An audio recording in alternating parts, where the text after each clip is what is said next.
how are the regular classes different from other classes?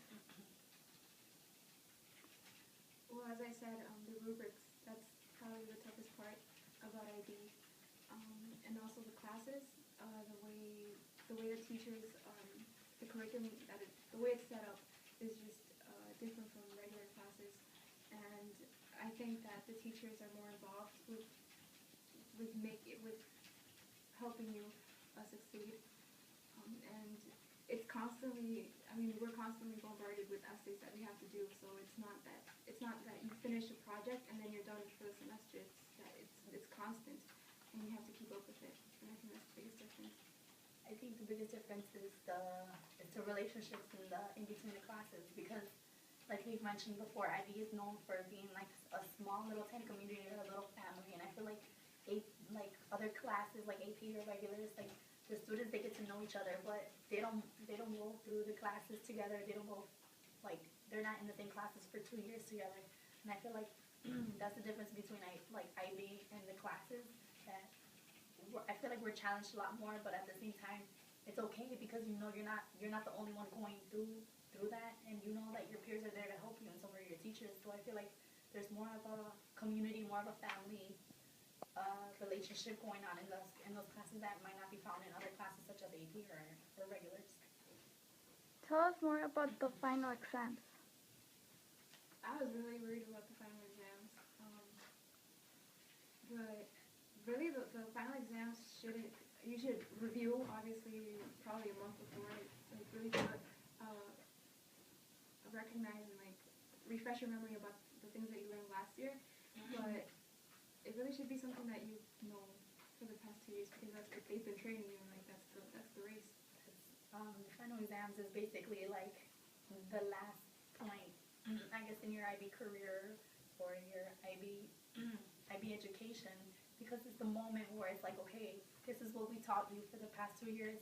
Now let's see how much you've actually remembered and actually like gained from all your classes. And I feel like it's a real test, especially for a lot of kids who like slacked off in some classes, and it's like, okay, they kind of get worried. They kind of start to regret, maybe I should have paid attention in this certain class. But I feel like the exams are seen more as a lot worse than they actually are, because basically it's like they've taught us everything. It's everything we already know, and it's like all we have to do is just remember and be able to answer the questions. But I feel like the biggest challenge when it comes to IB exams is the time. It's like we have to be well balanced. We have to know, like, for example, like the history essays, you gotta know. You gotta write one essay in this amount of time, and you have to write the second essay in this amount of time. And I feel like that's the biggest challenge for students, is like not getting stuff done within the time limit that is given to us. And also, what's really great about IB is the fact that the exams only count for one part of your grade. So it's really on you if you decide to not do as well in both categories, like the IAs and the EAs. So like adding on to what she said, so it's like if you don't do as good on the exams, it's not gonna break you. If you did amazing in your IAs, in your extended essay,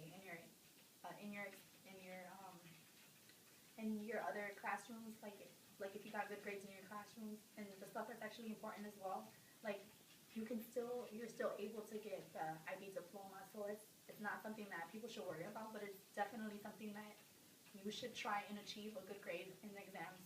But it's not, you don't have to ace the exams. As long as you did good throughout your 2 years, I think everything should be good. How has IB impacted you?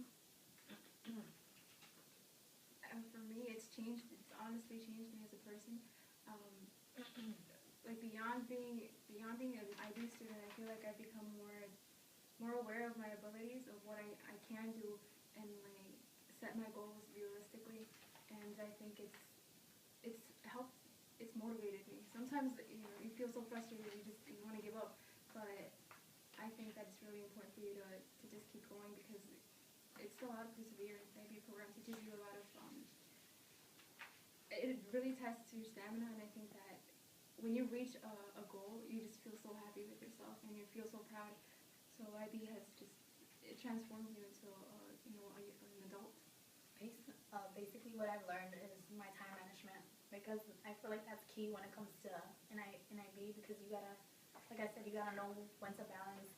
And I feel like being an IB, I've learned exactly how to manage my time, especially because I work and I'm also in sports, and then also being academically like challenged.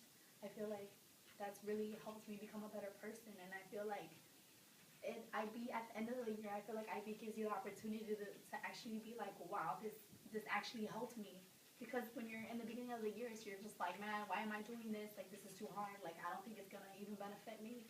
But when it comes to the end of the year and you're applying for those colleges and you're receiving those scholarships and your award letter, you start to realize like, wow, like it's a good feeling knowing that your hard work has paid off. And I feel like that's one thing that IB delivers to every single student that's involved in the program.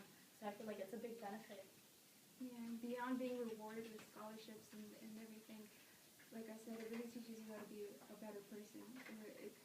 If you put the time and effort into the program, you get a lot out of it. And if you like walk in alone, at least you know you walked out with a family, and like you've created a good relationship with the school and the people in it and the teachers who want you to succeed.